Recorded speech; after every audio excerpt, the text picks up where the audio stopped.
Hey, what's good, guys? It's Andrew from Garagebandprofessional.com. Today I'm going to show you how to plug your guitar pedals into your computer so you can use them in Garageband. It's a pretty straightforward process, basically. Essentially, what you want to do is you just want to have an audio interface, and then you plug your guitar pedal into your audio interface, and it's all connected to your computer with your guitar. So I've kind of done a voiceover in this video today because it's a bit difficult to film with an iPhone as well. I tried it before, it didn't work. But anyway, I'm just going to show you the setup right here. The footage should be panning across the screen right now, and you'll panning across my setup. You'll see that I have my iRig HD2 set up through the USB to USB-C adapter because I have a brand new MacBook. You might not have to use a USB adapter depending on how old your computer is. If it's older, you can just plug it straight up with USB. But if it's a newer computer, you're going to need that adapter. And yeah, so as you can see in this video right here is that the setup is fairly straightforward. I've also got that whammy pedal set up as well. Now, I actually haven't experimented with more than two pedals. I imagine that if you have more than two pedals, you're probably going to end up with some latency. As I wrote about in my article, garagebandprofessional.com, I don't know, you can check out the link in the description.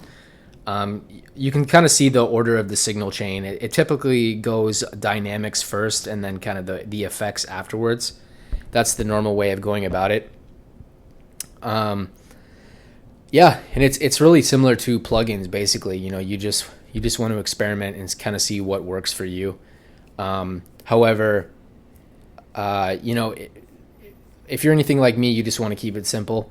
So I usually just do dynamics first and then effects after. And I usually just follow the typical, what should I say? I just follow the common practice. You know, I don't like to get too experimental when it comes to the setup of the pedals and whatnot. But yeah, and you know, it's pretty much as simple as that. You know, you can see the setup right here. It's not really more sophisticated than it really needs to be. And yeah, frankly, I think that's pretty much it for the video. You can kind of just see how I've done it here. Make sure to check out the article as well. You can kind of see some, you know, just my explanation of common signal chains, as well as, you know, some of the other recommended pedals that I like to use. For instance, I talked about the Line 6 Pod 500X. I use the old school one. I find it works very well, but I've used the newer one too. The newer ones are awesome. They're quite a bit more money, but they're pretty great. A lot of people like to hate on them because they're digital. I don't really subscribe to that kind of thing. I just like to go for what is convenient and easy to use and gets the job done. I'm not really a tone. I don't obsess over the tone really. I find that my opinion on the tone changes a lot too. You know, what's a perfect tone for me on Monday, I find is not a perfect tone on Tuesday. So I don't really get too caught up in that stuff. But I also talk about the Digitech whammy pedal. That's a really nice one to have. Also a wah-wah pedal. Those are great for guitar players.